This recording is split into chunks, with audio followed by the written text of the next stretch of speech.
Hello everyone, welcome to Maneuver podcast session. So, today one more student, Maneuver student, is here to share his success story with us, and he cracked, and his marks is 116 in a last 85 year. So, first of all, congratulations, Chahat Bitle.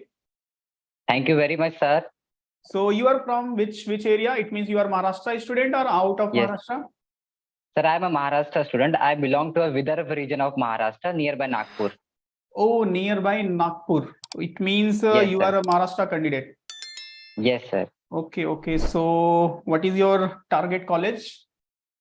So, sir, I targeting the ILS Pune basically. Why not GLC? Sir, because I think GLC is not academically so strong, and the attendance are not compulsory there. While in ILS, we can enjoy a perfect college life, a hostel, all kind of facilities are there. So that's why I prefer ILS over GLC. Okay. So this is the reason why you are preferring ILS, because there is a intensive facility also, right? Yes, sir. Okay. That is fine. So we will try to understand from Chahat how was his preparation strategy, किस तरह से इन्होंने preparation start किया, कितने month preparation start किया, कौन से difficult section थे, कौन सा इजी सेक्शन था, each and everything we will try to understand. So first of all Chahat just tell me या फिर just share your educational background and something Yes. About your family background. So after that we will Yes, start. sir. So my name is Chahat Bitle. I belong to a small village from the Maharashtra. I recently completed my 12th board from the CBSE from the Kendriya Vidyalaya Nagpur. Okay. And I had also allotted a seat in one of the NLUs through the CLAT. Okay. And I got 93 percentile in my CBSE 12th board recently. So that's it, sir. Okay. So family में कोई law background से है? No, sir. No one is belong to the family background. My father is a worker in a public sector undertaking company. Okay. So you will be the first lawyer in your family. अगर Yes, सबने sir, yes. successfully complete किया आपका course, and then you will become a lawyer. Yes, sir. Actually, my father has just means educated till 10th standard, and my mother is educated till 12th standard. So that's Okay. So now come to the preparation part. So basically इस exams का preparations कभी से आपने start किया था? तो sir जब मेरा क्लैट हुआ तो क्लैट के बाद मेरी रैंक बहुत ज्यादा अच्छी नहीं थी. So the college which I allotted is not satisfactory. So then I decided to look for MSCT. फिर जनवरी में मैंने इसकी प्रिपरेशन स्टार्ट करी. जनवरी, फरवरी, मार्च एंड अप्रैल 4 मंथ का प्रिपरेशन रहा. And I watch lots of previous year question papers, जो आपके analysis के वीडियोस थी, फिर टॉपर पोस्टकार्ड्स देखे. वो सब चीजें देखी और फिर उनसे थोड़ा इंस्पायर होकर मैंने MSCT की प्रिपरेशन स्टार्ट करी. पॉडकास्ट देखे, उनसे इंस्पायर्ड होकर आपने प्रिपरेशन स्टार्ट किया और now you are a part of podcast. कैसा लग रहा है? हाँ, ये सर बहुत अच्छा लग रहा है. मतलब सर ऐसा कभी इमेजिन ही नहीं किया था. आप मतलब आपके लेक्चर्स में देखता था यूट्यूब के ऊपर, और कभी ऐसा सोचा नहीं था कि कभी आपके साथ भी बात करने का मौका मिलेगा. अरे नहीं, ठीक है. We are here for the student, and जो मेहनत करते हैं we are always with them. Okay. So basically अपने 4 मंथ का आपका बेसिकली प्रिपरेशन स्ट्रेटजी रहा, specially for the MH law CLT के लिए. सो मैन्यूवर पिक्चर में कहाँ से आया? सर मैन्यूवर मैंने मार्च या फरवरी के मिड ऑफ द फरवरी मैंने मैन्यूवर का मॉक टेस्ट कोर्स ज्वाइन किया. वो भी कहीं यूट्यूब में वीडियोस देखी. तो क्योंकि जब भी हम यूट्यूब में सर्च करते हैं अकॉर्डिंग टू MSCT के बारे में, तो सबसे पहले मैन्यूवर्स के वीडियो ही आते हैं. तो वही सब देखा और वहीं से फिर मैन्यूवर्स के वेबसाइट पर गया, तो वहां पर विजिट किया तो पता चला कि मॉक टेस्ट है, और टॉपर्स ने भी बताया कि इनके मॉक टेस्ट मतलब बहुत ज्यादा रिलेवेंट है MSCT से. तो मैंने ज्वाइन कर लिया. Right. So how was the experience of mock test? कैसा था मॉक टेस्ट? तो mock test is quite difficult from इस एक्चुअल MSCT का एग्जाम होता है, उससे थोड़ा डिफिकल्ट था, लेकिन रिलेवेंट बहुत ज्यादा था. जैसे ड्राफ्टिंग कमेटी का चेयरमैन इस बार MSCT में पूछा है, तो मॉक टेस्ट में वो 2-3 बार रिपीट हो चुका था पहले से. तो ऐसा बहुत ज्यादा. और जब हम मॉक टेस्ट अटेम्प्ट करते थे तो थोड़ा मोरल डाउन होता था कि कम स्कोर आ रहा है, बट जब हम एक्चुअल एग्जाम में गए तो इतना बहुत ज्यादा इजी लगने लगा वो। कुछ डिफिकल्टी आई नहीं। एंड जैसे इंग्लिश का जो सेक्शन होता है, राइट। उसमें ग्रामर पार्ट, कॉम्प्रहेंशन सब वहाँ पे एम्बेडेड था। तो कुछ अगर से सरप्राइज भी दे दिया MSCT ने, तो वो भी मॉक टेस्ट के थ्रू हम मतलब उसके लिए हमें क्वालिफाई कर देता है। योर लेवल इज मतलब as per compare to CET your one level you will be above side you can से।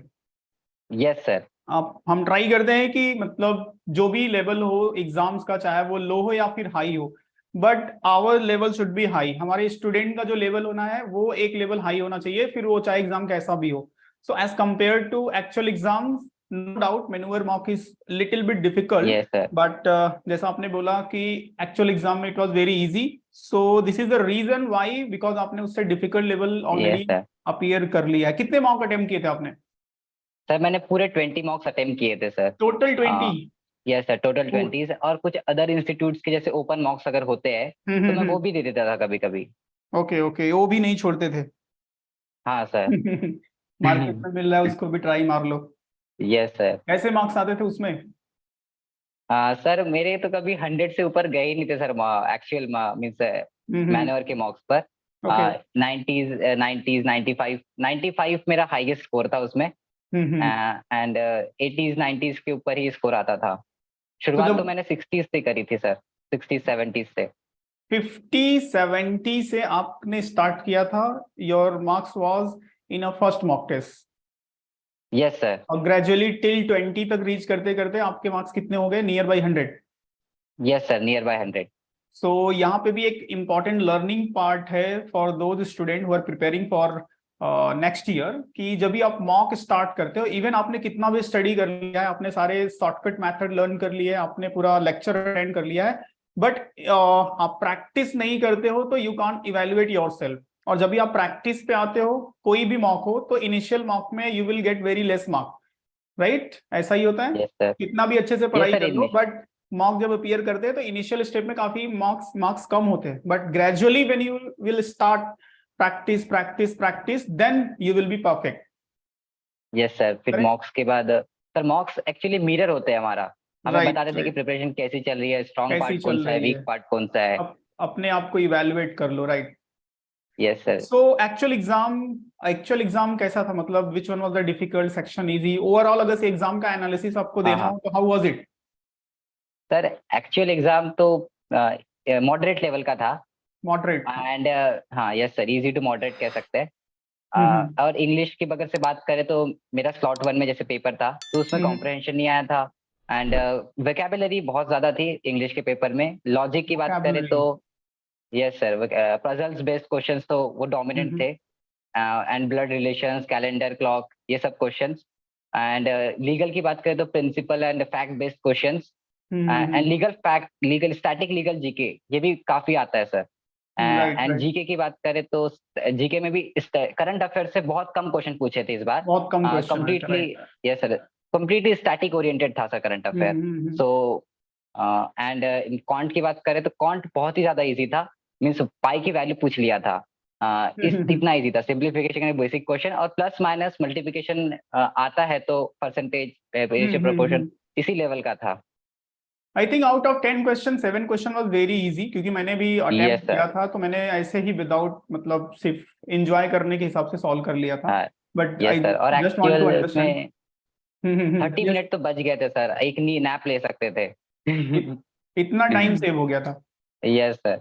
सो basically you are mentioning here two things. एक तो आपने बहुत इंपॉर्टेंट पॉइंट रेज किया विच इज मॉक टेस्ट, कि अगर कोई इनिशियल स्टेप से आफ्टर स्टडी कंटिन्यू प्रैक्टिस करे मॉक टेस्ट का, सो ग्रेजुअली उसके मार्क्स डेफिनेटली इंक्रीज होंगे। तो till Yes, sir. 20, till 10-15, at least I will suggest कि 15 to 20 मार्क किसी mark till 15 to 20 mock test किसी को भी अपीयर करना चाहिए। Yes. तो ग्रेजुअली मार्क्स इंक्रीज हो जाते हैं। एंड सेकेंड इंपॉर्टेंट थिंग जो आपने मेंशन किया कि टाइम मैनेजमेंट, मतलब एक्चुअल एग्जाम में काफी टाइम कम था, तो ये वही रीजन है कि जब आप प्रीवियसली अपना टाइम मैनेजमेंट प्रॉपर कर लोगे, तो अगर से एक्चुअल एग्जाम में जाओगे, पेपर इजी रहा तो काफी टाइम बच जाएंगे।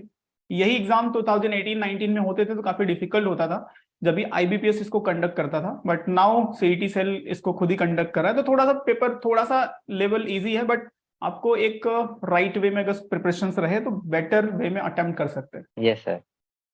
Okay, so finally you are targeting ILS। Yes sir. Okay, okay. So any tips and suggestion for the student, for those who are planning for the next year? So sir tips की बात से बात करें तो हम्म। If हम बात करते हैं कि MSCT 5 सेक्शंस में डिवाइडेड है, तो Okay. सबसे पहले आपको, जैसे आप एग्जाम्स की प्रिपरेशन कर रहे हैं, तो हम्म। बेसिकली आपको टॉपर्स की पॉडकास्ट अच्छे से सुन लेनी है, जिससे आपको गाइडलाइन मिल जाती है कि क्या हमें क्या गलती रिपीट नहीं करनी है, और एक राइट फ्रेमवर्क राइट मिल राइट। जाता है। हम्म एंड सेकेंडली आपको प्रीवियस ईयर क्वेश्चन पेपर्स का जो वीडियोस यूट्यूब पे मैनुअल में भी अपलोड किया है, वो बहुत अच्छे से देखना है। मैंने उसको राइट। एग्जाम्स के लास्ट डेट तक के देखा था, तो जिससे ओके। आपको पूरा, और कुछ क्वेश्चन से रिपीट भी हो जाता है डायरेक्टली, तो राइट आपको राइट। प्रीवियस क्वेश्चन पेपर बहुत अच्छे से देखने हैं। एंड फिर जो कुछ बेसिक स्टडी मटेरियल्स जो है उससे गो थ्रू करना है। जैसे कि फॉर अगर से हम लीगल से स्टार्ट करते हैं, तो लीगल एप्टीट्यूड में अगेन 3 पार्ट्स में डिवाइडेड होता है। एंड फिर जो फैक्ट प्रिंसिपल बेस्ड क्वेश्चन जो होते थे, उसके लिए मैंने 2000 मींस क्लैट के जो 2019 से पीछे से जो प्रीवियस ईयर क्वेश्चन पेपर होते थे, राइट वो राइट। बिल्कुल MSCT के पैटर्न से मिलते थे, तो मैंने वो सारे क्वेश्चन सॉल्व कर लिए थे। एंड कुछ मैगजीन्स की मैंने PDF डाउनलोड कर ली थी, और उन्हीं को मैं बार बार पढ़ के रिवाइज करता था, तो जिससे मेरा लीगल एकदम अच्छा हो गया था। फिर ओके। इंग्लिश के लिए मैंने वोकैबुलरी बहुत आती है, तो उसके लिए word power made easy, normal level की जो बुक्स है उससे बहुत पहले एक बार पढ़ा था, उसको एक बार बस रिवाइज कर लिया। ओके। एंड फिर सेकेंडली फिर जो ग्रामर्स होते हैं, तो मैनुअल का एक PDF होता है 100 ग्रामर रूल्स का, ओके। उससे उसको मैंने बहुत बार रिवाइज किया। हम्म। एंड और फिर मैगजीन्स कुछ फ्रेजेस आते हैं, तो वो थोड़ा PDF डाउनलोड करके मैंने वो फ्रेजेस को याद कर लिया इंग्लिश के। जीके के लिए स्टैटिक जीके जो होता है, उसके लिए 1000 MCQ का एक मैनुअल का PDF होता है। अ, वो मैंने उसके सारे क्वेश्चन, हिस्ट्री ज्योग्राफी वहाँ सब्जेक्ट वाइज क्वेश्चंस है, वो सारे क्वेश्चंस मैंने 2-3 बार अच्छे से रिवाइज करके गया, और कुछ क्वेश्चंस तो सेम टू सेम वहीं से रिपीट होते थे। एंड फिर और आपकी जो वीडियोस होती थी, मैन्योर की यूट्यूब की वीडियोस या अदर राइट। कोई यूट्यूब की वीडियोस थी, वो मैं पूरी देखता था। एंड करंट अफेयर्स के लिए I used to read daily newspapers, means सुबह की शुरुआत ही न्यूज़पेपर से होती थी, चलो, दिस जिससे इज अ इंग्लिश का वेरी गुड हैबिट। कॉम्प्रहेंशन भी आता था। एंड फिर लॉजिक के लिए जो 82, इसमें 80-20 रूल्स लगाया मैंने, कि कुछ मींस कुछ एरियाज होते हैं वो बहुत डोमिनेंट होते हैं, जैसे कि नंबर सीरीज हो गया, कैलेंडर हो गया, ब्लड रिलेशन हो गया, करेक्ट पजल्स हो करेक्ट। गए, ये हर हर साल यहाँ से क्वेश्चंस आते ही आते हैं, फिलोजिज्म हो गया, तो मैंने उनकी बहुत अच्छे से प्रैक्टिस कर ली थी। करेक्ट। एंड कॉन्ट के लिए, तो कॉन्ट के लिए मैंने एज सच बहुत ज्यादा प्रिपरेशन नहीं करी थी, बस मॉक्स के जो क्वेश्चंस होते थे उन्हीं को सॉल्व कर लेता था। So that's it sir. क्योंकि ओनली 10 मार्क्स के लिए था, इसलिए ज्यादा इंपॉर्टेंस नहीं दिया आपने। हाँ यस सर। बट देना चाहिए क्योंकि एक एक मार्क्स इंपॉर्टेंट होता है कॉम्पिटेटिव एग्जाम्स के लिए। So are you happy with your marks? Yes sir, super happy with my marks sir, मतलब शॉक हो गया। आई मींस मेरे मॉक्स में इतने मार्क्स आते ही नहीं थे, तो मैं सोचता था कि कभी आ ही नहीं सकते एग्जाम में, बट फॉर्चुनेटली चलो, सर अच्छा स्कोर नाइस रहा। नाइस। सो काफी इंपॉर्टेंट थिंग आपने यहाँ पे कुछ चीजें मेंशन की फॉर द एस्पिरेंट के लिए। For example as you said कि आपने डेली न्यूज़पेपर रीड करते थे, तो काफी बेटर हैबिट है। अगर आप किसी भी कॉम्पिटेटिव एग्जाम्स का प्रिपरेशन कर रहे हो तो आप डेली न्यूज़पेपर आपको पढ़ना चाहिए। सेकेंड इंपॉर्टेंट थिंग कि आपने मेंशन किया वर्ड पावर मेड इजी को लेकर के, सो वो भी बुक यस काफी सर। अच्छी है। जो भी एस्पिरेंट है और जिनके भी एग्जाम में इंग्लिश सेक्शन है वो बुक पढ़नी चाहिए। 45-46 सेशन है, वो उतना अपना एक टारगेट बना के with in the 2 month 3 month what ever, अगर किसी ने एक बार उसको अच्छे से कर लिया तो लाइफ टाइम के लिए आपका वोकैब बेटर हो जाता है। Okay, so these are the things you mention for the aspirant, and thanks to come here and share your experience with our viewers and yes sir. with the student those who are planning for the next year. So from our side, from Manure side, wish you all the best, Chahat, and whatever the college you are targeting, so just आपको yes admission sir. मिल जाए। Yes और sir. कुछ anything else you want to say? Sir मैं कुछ add करना चाहूंगा, जैसे ओके, श्योर। मैं सर सबसे पहले जब हम मॉक्स देते हैं, तो होता क्या है ना कि हम जैसे मॉक्स देते हैं, जैसे स्कोर कम आता है तो हमारा मोरल बहुत डाउन हो जाता है, एंड हमको लगता है कि यार अब MSCT is not my cup of T. और फिर हम 1-2 दिन पढ़ाई नहीं करते। तो मैं कहना चाहूंगा कि मॉक स्कोर आपका जो भी हो, आपको कंसिस्टेंटली पढ़ाई करनी है। Consistency is important. हाँ, कंसिस्टेंसी इज वेरी इंपॉर्टेंट और थोड़ा प्लानिंग के साथ पढ़ाई करनी है। मीन्स अगर से आप Right. डेली गोल सेट करते हो, जैसे मेरे पास सिर्फ 3 महीने थे और मतलब मेरा बहुत ज्यादा, क्योंकि बोर्ड्स भी थे, बैलेंस करना था बोर्ड्स के बीच में और MSCT के बीच में। Right. तो वो सब करने के लिए planning is very much important. तो आप जो अपना मीन्स बड़ा जो सिलेबस है उसको डेली पार्ट्स में डिवाइड करो, वीकली टारगेट्स बनाओ, एटलीस्ट डेली टारगेट्स बनाओ और वो टारगेट्स को और इनिशियली छोटे टारगेट्स रखो और उन छोटे टारगेट्स को अचीव करो, तो उससे आपको बहुत ज्यादा मोटिवेशन मिलता है। तो मैं बस यही कहना चाहूंगा कि consistency is very much important, whatever the situation, regular. Nice point आपने काफी मेंशन किया यहाँ पे। कंसिस्टेंसी इज अ की ऑफ सक्सेस। ये जो कहा जाता है ना, कंसिस्टेंसी इज अ की ऑफ सक्सेस। छोटा हो या बड़ा गोल हो, कोई भी हो, व्हाटएवर, बट अगर से उसको कोई एक टाइम मैनेजमेंट के साथ और कंसिस्टेंट वे में प्रिपेयर करे, तो डेफिनेटली कोई भी हो, चाहे छोटा गोल या बड़ा गोल, अचीव कर लेता है। Yes sir. Okay, so once again, thanks to Chahat to come here to share your point of view. Thank you, sir. Thank you so much, sir. Yeah. Thank you so much.